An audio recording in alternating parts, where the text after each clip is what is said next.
విక్రమ్ టీవీకి సబ్స్క్రైబ్ చేయండి. Subscribe to Vikram TV. Subscribe to Vikram TV. Subscribe to Vikram TV. Subscribe to Vikram TV. Please like, share and subscribe to Vikram TV.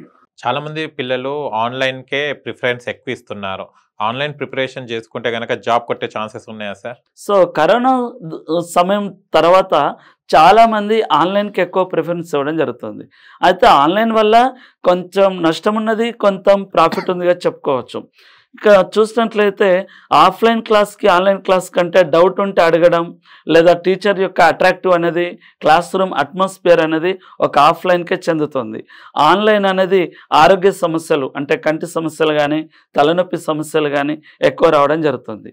కానీ ఎవరికి లబ్ధి పొందుతుంది ఆన్లైన్లో అంటే గృహిణులు కానీ లేదా చిన్న చిన్న ఉద్యోగాలు చేసుకునే వాళ్ళు కానీ వీళ్ళు ఆఫ్లైన్ కోచింగ్కి వెళ్ళడం లాంటివి కుదరకపోయినప్పుడు ఆన్లైన్ కోచింగ్ తీసుకోవడం వాళ్ళకు ఉత్తమంగా చెప్పుకోవచ్చు.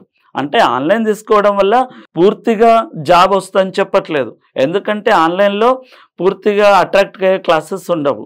దాంతోపాటు సమాచారం పూర్తిగా లేనప్పుడు పుస్తకాలు కూడా మనకు అందుకోవాల్సి ఉంటుంది. సో అలాంటప్పుడు ఆన్లైన్ కేవలం నీకు దారి చూపించడానికి మాత్రమే పనిచేస్తుంది, కానీ పూర్తిగా ఆన్లైన్ మీదనే జాబ్ సాధించడానికి గ్యారంటీ అని చెప్పలేము.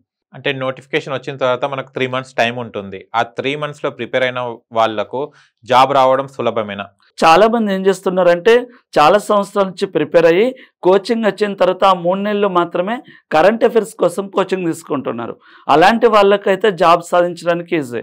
కానీ నోటిఫికేషన్ వచ్చాక ఎలాంటి ప్రిపరేషన్ లేకుండా కేవలం నోటిఫికేషన్ వచ్చినాకనే ప్రిపరేషన్ స్టార్ట్ చేద్దామంటే అది చాలా కష్టతరంగా అవుతుందిగా చెప్పుకోవచ్చు. ఎందుకంటే ఒక్కొక్కరు గ్రాడ్యుయేట్ అయిపోయాక కాకుండా గ్రాడ్యుయేట్లో ఉన్నప్పుడు మాత్రమే, అంటే డిగ్రీ ఫస్ట్ ఇయర్లో కానీ డిగ్రీ సెకండ్ ఇయర్లో కానీ లేదా B Tech first year second year నుంచే వాళ్ళు కాంపిటేటివ్ ప్రిపేర్ అవుతున్నారు. చాలామంది కాలేజీలు చూస్తున్నాం, అంటే డిగ్రీ కాలేజీలు కానీ బీటెక్ కాలేజీలు కానీ వాళ్ళకి కాలేజీలకు వెళ్ళి ఆర్థమెటిక్ కానీ రీజనింగ్ కానీ general studies geography history IT మీద అవగాహన కల్పిస్తున్నారు. అంటే గ్రాడ్యుయేట్ పూర్తయ్యే లోపు నువ్వు ప్రభుత్వ ఉద్యోగంతో బయటకు వెళ్ళాలనే ఉద్దేశంతో కొన్ని కాలేజీ యాజమాన్యాలు డిగ్రీలో ఉండగానే బీటెక్లో ఉండగానే కాంపిటేటివ్ పైన అవగాహన అనేది పెంపొందించడం జరుగుతుంది. సో అలాంటప్పుడు వాళ్ళు గ్రాడ్యుయేట్ పూర్తవగానే 3 నెలల సమయంలోనే కోచింగ్ తీసుకొని జాబ్ కొట్టిన సందర్భాలు కూడా మనం చూస్తున్నాం. కానీ చాలా మంది పిల్లలు చదువుతుంటారు, కానీ వాళ్ళ జ్ఞాపక శక్తి కొంచెం తక్కువ ఉంటుంది. అంటే ఎంత చదివినా కూడా కొంచెం లేట్గా, అంటే క్లెవర్ స్టూడెంట్ 10 నిమిషాల్లో చదివితే వాడు 20 నిమిషాలు 30 నిమిషాలు కూడా పడుతుంది. అలా ఉన్న సమస్య ఉన్న వాళ్ళకు మీరు టిప్స్ ఏమైనా చెప్తారా సార్? ఎలా చదివితే ఈజీ మెథడ్ ఏమైనా చెప్పగలుగుతారా? ఇక చాలా మంది ఏం చేస్తున్నారంటే ఇటీవల కాలంలో రాత్రి సమయాల్లో ఎక్కువ చదువుతున్నారు. రాత్రి సమయంలో చదవడం వల్ల నిద్ర అనేది కోల్పోతున్నారు. సో నిద్ర కోల్పోవడం వల్ల అది మెదడు మీద ప్రభావం పడి జ్ఞాపకశక్తి అనేది తగ్గడం జరుగుతూ ఉంటుంది.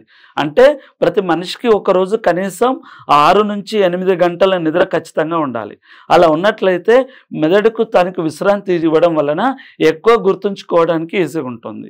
ఇక మీరు అన్నట్టుగా కఠినమైన సబ్జెక్టులను గుర్తుంచుకోవడానికి కోడ్ సిస్టమ్. ఫర్ ఎగ్జాంపుల్ నేను జాగ్రఫీలో భారతదేశంలో మధ్యలో గుండా కర్కట రేఖ ప్రయాణం చేస్తుంది. కర్కట రేఖ ప్రయాణం చేస్తున్నటువంటి రాష్ట్రాలు ఎన్ని అంటే 8 రాష్ట్రాలు. మరి 8 రాష్ట్రాలు గుర్తుంచుకోవడానికి ఎలా అంటే చిన్న కోడ్ చెప్తున్నాను, రామ జాపత్రి గుచ్చమి. ఇది మీరు అనగలుగుతారా? రామ జాపత్రి గుచ్చమి. రామ జాపత్రి గుచ్చమి. చూడండి, ఒకసారి కోడ్ చెప్పగానే మీరు వెంటనే గుర్తుంచుకున్నారు. సో అలా గుర్తుంచుకోవడం వల్ల 8 రాష్ట్రాలు గుర్తుంచుకోవడానికి ఈజీగా ఉంటుంది. ఇప్పుడు రా అంటే రాజస్థాన్, మా అంటే మధ్యప్రదేశ్, జా అంటే జార్ఖండ్, పా అంటే పశ్చిమ బెంగాల్, త్రి అంటే త్రిపుర, ఆ తర్వాత గు అంటే గుజరాత్, చా అంటే ఛత్తీస్గఢ్, మీ అంటే మిజోరాం. అంటే చూడండి 8 రాష్ట్రాలు గుర్తుంచుకోవడానికి ఈజీగా ఉంటుంది. పదం ఒకసారి నేను అనగానే మీరు ఈజీగా అనేస్తారు. అలా కోడ్ సిస్టమ్ ద్వారా గుర్తుంచుకోవడానికి ఎక్కువ వీలుండదుగా చెప్పుకోవచ్చు.